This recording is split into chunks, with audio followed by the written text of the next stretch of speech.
Everybody seemingly went berserk when Megan Thee Stallion's song His came out, especially the line that was seemingly towards Nicki Minaj about Megan's Law. But a lot of people don't know exactly where that law came from and how it stimulated. This is the case of 7-year-old Megan Kanka. So Megan was born in December of 1986. She was the youngest of 3 kids. She had a 12-year-old sister and a 9-year-old brother. Megan was known to be helpful. She was strong-willed. Every time you seen her, she was smiling. She was nice. She liked to play outside, ride her bike, ordinary things that a second grader likes to do. So she lived in a place called Mercerville in New Jersey with her and her family. I mean, there was a lot of kids on the road. Megan and her siblings used to play with a lot of the kids. It was just a fun time.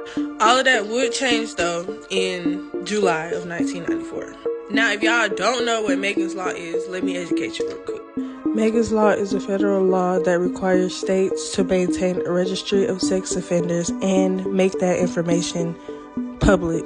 Now, at this point in 1994, the sex offender registry list was not public information. Like, you could be living on a street full of kids and a sex offender could be across the street from you and you wouldn't even know. This was the case for Megan's parents. They had no idea that they was living around a man that would change their lives forever. So on a quiet summer night in July of 1994, around 6:30 p.m., Megan had went out to play on her bike with a neighbor friend named Courtney. Now, this was normal for Megan, and her mom didn't see a problem with it because she thought the street was safe. Her brother and her father were out shopping. Her older sister was on the sofa watching TV, and her mom had decided to take a nap. Now, when her mom woke up from the nap, she greeted her sister in the living room, and she proceeded to walk to the window because she noticed that Megan hadn't returned. So when she walked to the window and she peered the blinds open, she seen that Megan's bike was outside, but Megan was nowhere around her bike. So her mom started panicking. She was going door to door, knocking on everybody's door, asking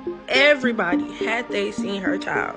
Where was Megan? Upon her asking all those people, she ended up knocking on a neighbor's door named Jesse. His name was Jesse. So Megan mama like, have you seen my daughter? He like, oh, I seen them out playing earlier, and then the last time I seen her was around dinner time when they asked to look at my boat. Now this is when Megan's mom really started panicking and she called 911. In the midst of her calling 911 doing everything that she did, knocking door to door, trying to see who seen Megan. Where is Megan? So in the midst of that, they get an anonymous phone call. And this anonymous phone call, like, you need to check that house on that street because 2 sex offenders live right there. Their names was Joseph and Brian. Now, Joseph and Brian had alibi. They like, we didn't have nothing to do with that. We was out at the store and we have a receipt to prove. So they let the police officers see the receipt and the police checked out their alibi. But